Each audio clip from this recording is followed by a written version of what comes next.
চোখের জটিল চিকিৎসার স্বার্থে বিদেশে যাওয়ার অনুমতি চেয়ে কলকাতা হাইকোর্টের দ্বারস্থ হয়েছিলেন তৃণমূল সাংসদ অভিষেক বন্দ্যোপাধ্যায়। তবে সেই মামলার শুনানিতে বুধবার এক অত্যন্ত তাৎপর্যপূর্ণ ও নতুন মোড় সামনে এলো। অভিষেক বন্দ্যোপাধ্যায়কে আপাতত বিদেশ যাত্রার অনুমতি দিল না হাইকোর্ট।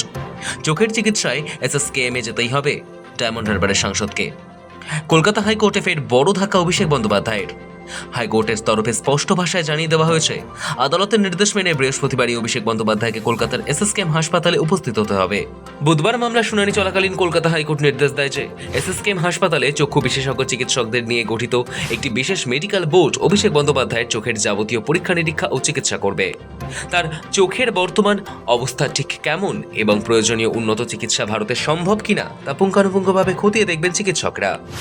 পরীক্ষা নিরীক্ষা শেষে ওই বিশেষজ্ঞ মেডিকেল বোর্ডকে একটি বিস্তারিত রিপোর্ট প্রস্তুত করে তা সরাসরি আদালতের কাছে জমা দিতে হবে। সেই রিপোর্টে এসএসকেএম এর চিকিৎসকদের স্পষ্ট করে জানাতে হবে যে ভারতে বা এই রাজ্যে আদৌ তার চোখের উপযুক্ত চিকিৎসা করা সম্ভব কিনা।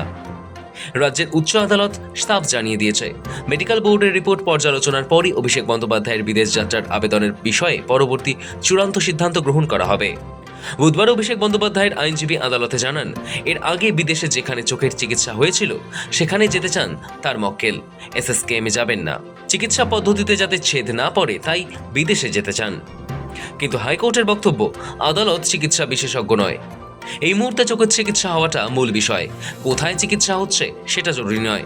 তাই বৃহস্পতিবার এসএসকেএম হাসপাতালেই অভিষেককে যাওয়ার নির্দেশ দেওয়া হয়েছে। আরও একটি গুরুত্বপূর্ণ পর্যবেক্ষণ দিয়েছে কলকাতা হাইকোর্ট। বিচারপতি স্পষ্ট বলেন, বর্তমানে অভিষেক বন্দ্যোপাধ্যায়ের বিরুদ্ধে একাধিক মামলা বিচারাধীন রয়েছে, তাই এখনই তাকে বিদেশ যাত্রার অনুমতি দেওয়া যাবে না।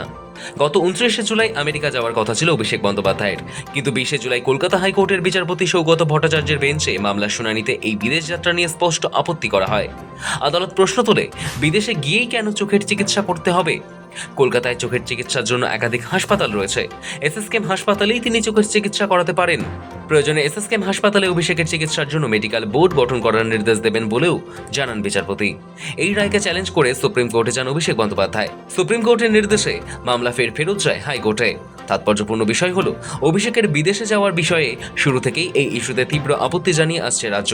সওয়াল চলাকালীন রাজ্যের আইনজীবী যুক্তি দেন, সাংসদের বিরুদ্ধে একাধিক গুরুত্বপূর্ণ মামলা তদন্ত চলছে। এই পরিস্থিতিতে তাকে বিদেশে যাওয়ার অনুমতি দেওয়া হলে তদন্ত প্রক্রিয়া বাধাপ্রাপ্ত হওয়ার আশঙ্কা রয়েছে। সবশেষে দেখা গেল, এই যুক্তিতেই কলকাতা হাইকোর্ট আপাতত অভিষেক বন্দ্যোপাধ্যায়ের বিদেশ যাত্রায় না বলে দিল। আদালতের পর্যবেক্ষণ, এই মামলা বিচারাধীন থেকে লাভ নেই, তাই মামলা খারিজ করার সিদ্ধান্ত হাইকোর্টের। শফিক সান্যালের রিপোর্ট, সময়, কলকাতা।